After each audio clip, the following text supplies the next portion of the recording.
Welcome to another Unwinding with Fiber and Fabric and Tour de Fleece 2023. We are now very near the halfway point of this month-long event.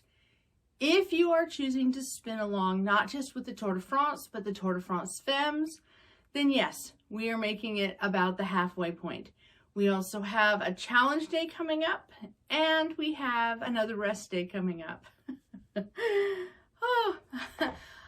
And hopefully you are taking it easy, keeping it in stride, and also having some wonderful success in your goals and with your spinning. Let's go ahead and take a look at what our topic of today is. Our topic is finding spinning mojo. Staying motivated with spinning can sometimes be a problem. Ways to recognize or to revitalize, there we go, revitalize your spinning. That's our topic of the day. And what better time than when we're halfway through this month-long spinning? I know in my case, I'm running out of fiber. I have the blue fiber that I dyed specifically for my spinning out in public that I'm still working through. I have 2 bats of just brown CVM that I had because I was just trying to get it carded up, so I had it in the pile. But now that I have this yellow ready to ply, I am at the point where I've got a bunch of plying to do, but not any fiber left. So I have a big basket. I've shown pictures of it before. I have a big basket of CVM that I've carded. I'm actually going to get my dyes out and dye a little bit of it. My husband said that green is the color that he'd like to have blended with it. So I'll probably do a little bit of that later today or tomorrow. We will see how it goes.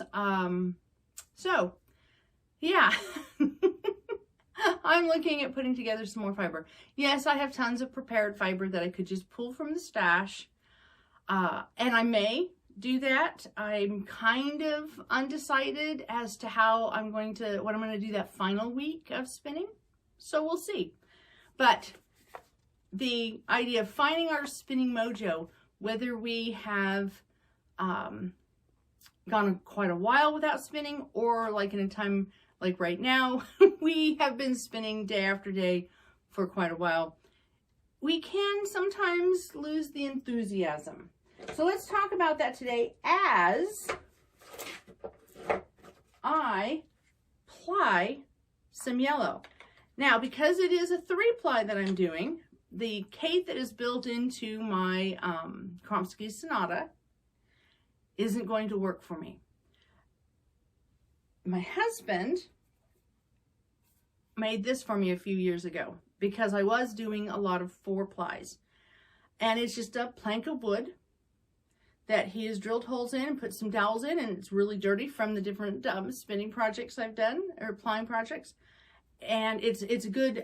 He used, I think, a piece of oak, so it's hefty, but I think anything really would do.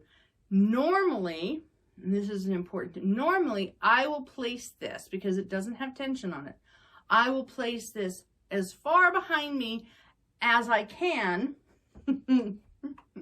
that my cats will allow when I'm plying, because it adds a little bit of tension the further it's away, but it also allows the strands, the singles, to relax a little bit as they're coming towards my hands.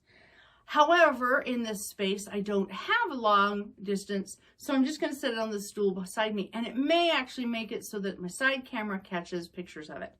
But it's pretty simple. You might notice the yellow on it is just pieces of felt, scrap felt that I've had. I just go ahead, it just keeps the friction between the pieces of wood down, that's all. So I just simply, first thing I need to do, and once again, I have sat down in front of this wheel without remembering to bring a hook to pull my leader through. Oh my goodness. See, we are reaching the fatigue stage that even when I am fully prepared. And for all I know, the hook is like somewhere behind me.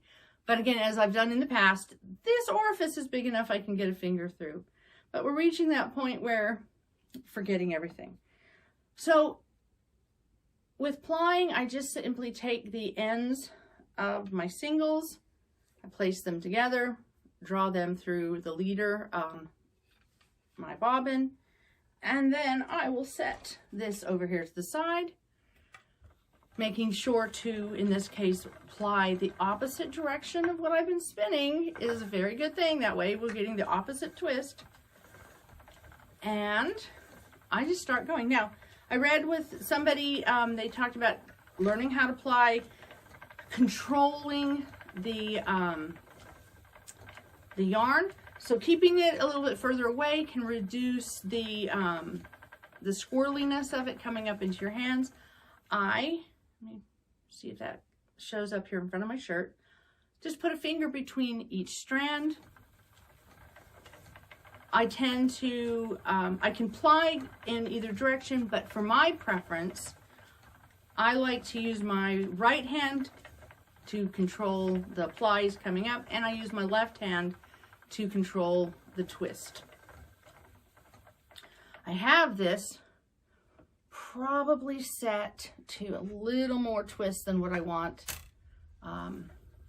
going in front of the camera, because of course when you're trying to do something in front of the camera, not always paying as much attention. So I think I'll go to the largest whirl on this and reduce the amount of twist. I don't think I need that much twist going into it to get a balanced yarn. Yes, that's actually looking and feeling a lot better. So yes, I do actually keep an eye on it. It's going to be hard to see on the camera because the honest truth, it is small, but I do watch. I'm moving my hand over here so that it's more in the shot of both cameras. This is not how I would sit and spin if I didn't have, I would just lean back and I would spin. And because I have this, and funny, I've never raised my Kate up here high like this on the stool. I did this simply for the recording process today. And you know what? It's actually pretty nice because it's just simply going right through. I'm not, normally I have to tug a little. And so, yeah, now I could just really put a hand here, and watch the twist go in. Anything I can do to reduce the strain on my body while I'm spinning means I can spin for longer. And I have definitely been spinning probably a little more than I should in a day. Yesterday, I felt really good when I woke up. So what did I do? I spun a lot. I also did some other things around the house and tried to get caught up. My husband has his vacation that he was taking here at the beginning of Tour de Fleece is up. He's gone back to work. And so I'm adjusting to it just being me and the cats again during the bulk of the day. So as I ply, if I feel any lumps or bumps or vegetable matter that didn't get picked out in the spinning process, I'll take the time to pick it out during the plying process. The plying process is actually a really good time to work on any neps that made it through. And that's why when I'm doing the long draw, I've said I try not to fuss too much about the neps. I'll definitely take vegetable matter out if I can, but a lot of the neps, just when you do a ply, especially a 3-ply like this, they just get blended in and disappear. But if I run into one that's a little bit on the larger size, I'll go ahead and pick it out during the plying phase rather than the single. And I'm getting a very nice, yarn that I am hoping is going to be relatively balanced. I know that I have spun this hoping it to be a bit woolen, so a little underplied right now is preferable to overply, especially where I'm trying to carry on a conversation with the camera. But let's talk about the topic. Oh, when I get into an area that may have fluffy bits, like I just ran into, one of the singles was a little on the fluffier side than the others, I'll do a little extra roll with my fingers just to help, you know, smooth it out, even it out. The plying, while it can just simply be, you know, let it go all in, the plying is a time, this is one of, it is an important stage of making your consistent or desired yarn. So taking the time to, like in this case, I have one single that's a little on the fluffy side, so I'll put a little bit of extra twist. Taking the time to pay attention when the temptation is to just simply ply it and get it over with. Taking the time to pay attention to it and construct, look at the construction, it can benefit you in your final yarn. And yeah. So far, I'm really pleased with the way this looks. It will be a fun yarn. People have started asking me what I plan to do with the different yarns that I've made. No plans at all. I thought I had some plans for a couple of things to begin with. Changed my mind once I saw the finished yarn, saw how the fiber was working, but no real plans. I do, when I get done with plying this yellow, I'm going to go ahead off camera, which I'll probably finish this yellow off camera. I'm going to go ahead and ply up a couple other of the behind the scenes spins that I've done. Have those hanks of yarn finished. Yeah, I was thinking of saving for the challenge day just a bunch of plying to be done. It's something that, for me, it makes good use of a challenge unless I have something like the polka dots that I wanted to do. So I will be just trying to get a bunch of stuff plied up over the next few hours, over today.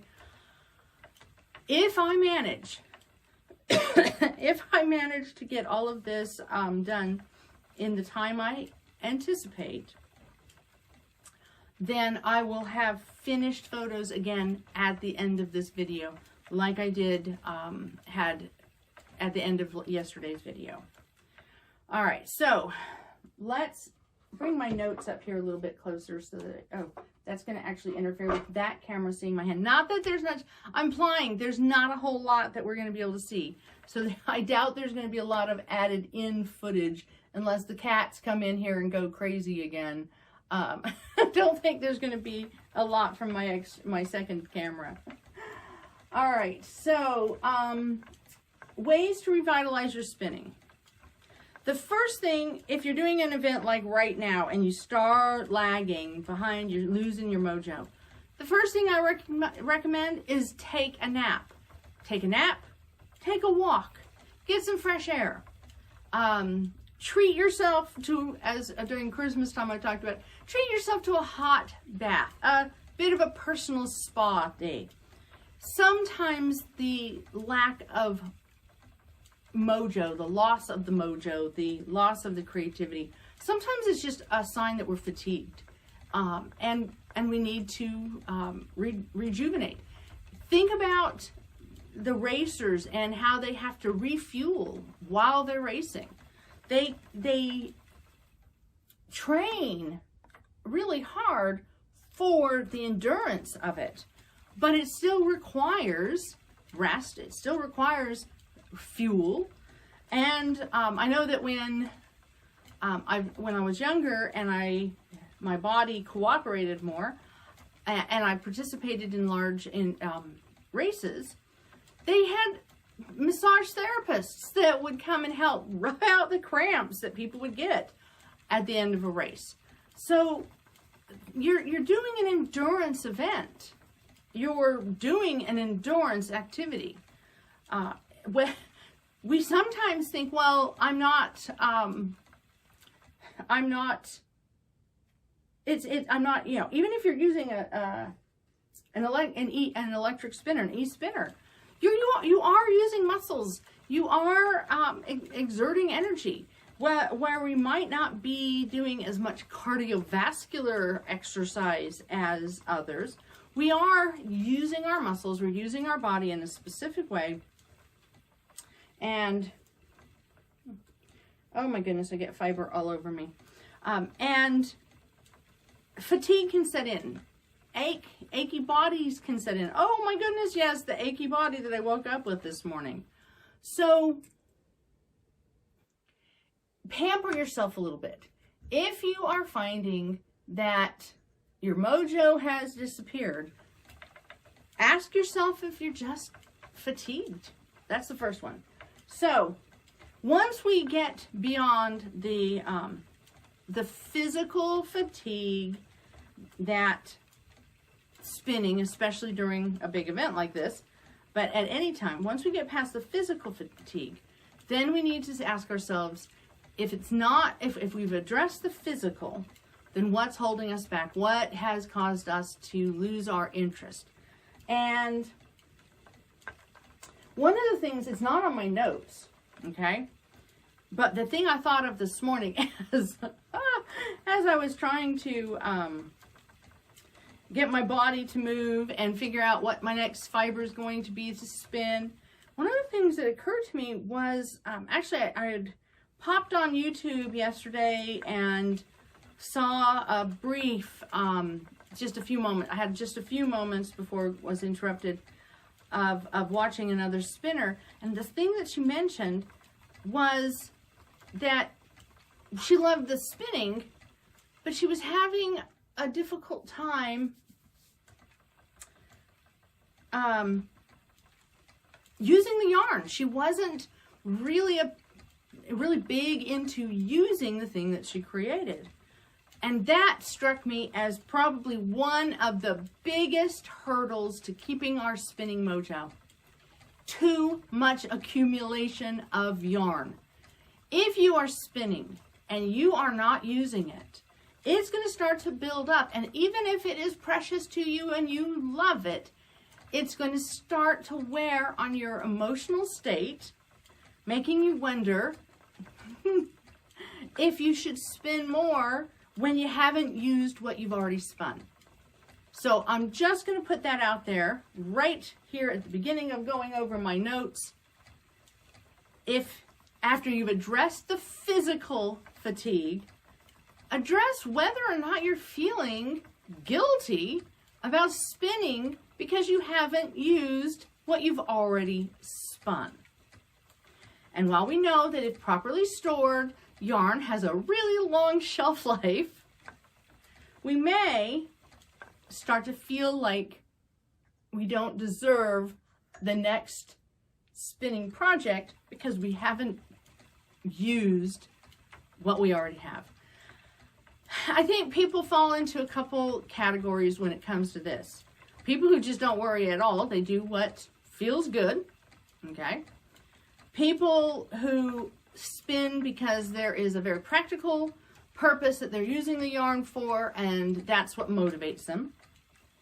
And people who are like, I need to spin it up and save it for a rainy day. Depending on where you fall into those categories, you may find your spinning mojo wanes, because certainly if you don't have a current project going, you're not necessarily going to feel like you can spin up some more yarn. And certainly if you are someone who feels like you can, add it to the stash and save it for the rainy day, while that may mean you're spinning more yarn, it could also mean that you're looking at the fiber that you have in your stash and not wanting to spin it because it may have a project in the future that you want to spin it for. So take a look at your emotional, need, your motivation to spin, and ask yourself, is that something that's standing in the way of me picking up my spindle or sitting down at my wheel and spinning? Because that's another big roadblock. Now, if we identify that those roadblocks are not the thing holding us back, but we've just lost interest, then there's things we can do. And the first thing that we can do is to go to fiber events, going to festivals, fiber events, places where people do, reenactments, so living history, the big fiber sales where they're selling yarn, or they're selling fleece, or they're selling, prepared tops and rovings, hand painted, maybe some other drop spindles. Consider finding one of those. Those, of course, are seasonal, but if you find the different fiber events, see about attending. Otherwise, go to the museums, living history museums, textile museums, getting inspiration, even just straight up art museums, getting inspiration, seeing other creativity. And that's the thing, seeing what other artists have made and are making, that can inspire your own desire to get back to the spinning. Be inspired. Maybe seeing a use of color. Maybe taking an art type class, and there's a number. I know there's a number of people that offer things like sip and spins, where you go and sip. No, not sip and spins. Sip and paints, where you go and you just have a beverage and paint a little picture. Trying colors. Try something like that. Maybe take a dyeing class if that is something that you can do. Get out your crayons and coloring books and try combining colors that you have, that you normally would just hate to consider putting them together. If you're someone who really gravitates to one color palette, see what happens if you start using a different color palette. Change up. Put different colors next to each other. Just do a little bit of creative exploration of the art, because spinning is, it can be very basic, but it can also be very artful, especially as we put together different colors. And maybe that will inspire you to blend your own colors, dye your own colors, or seek out different prepared fibers using different colors than what you would normally gravitate to. So give that a try. The next thing is advancing your skill or learning a new skill. That's the great thing during Tour de Fleece, is that we have the challenge days. We challenge ourselves. Well, challenge yourself to learn a new skill. The book, let's see, this one. Let me pull this out and hopefully not send all my books go careening to the floor. Okay. Let me show that up there, and I'll put it in the description below as well. The Spinner's Book of Yarn Designs. Now, this is a very interesting book, and a challenge I could give to myself in the future is to legitimately just go from yarn to yarn to yarn and try different types. It has coarse spun yarns, it has bouclés, it has crepe, it has cables, beehives,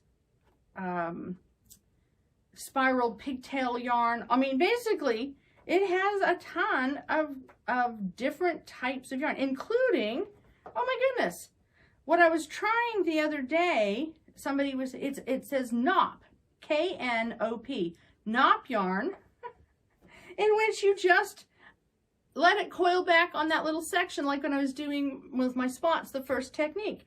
It's in here. It's called knop yarn. And it says it's an older novelty yarn. Okay. So there's different novelty yarns in here. But yeah, you've got beehives, which are, oh, yes, Beehives would have been another really wonderful way to make my spots. Well, beehives, yes, but then also there's cocoons. Yeah. Very interesting, because I do still have the Coriadel, the majority of the Coriadel I spun the other day for my challenge.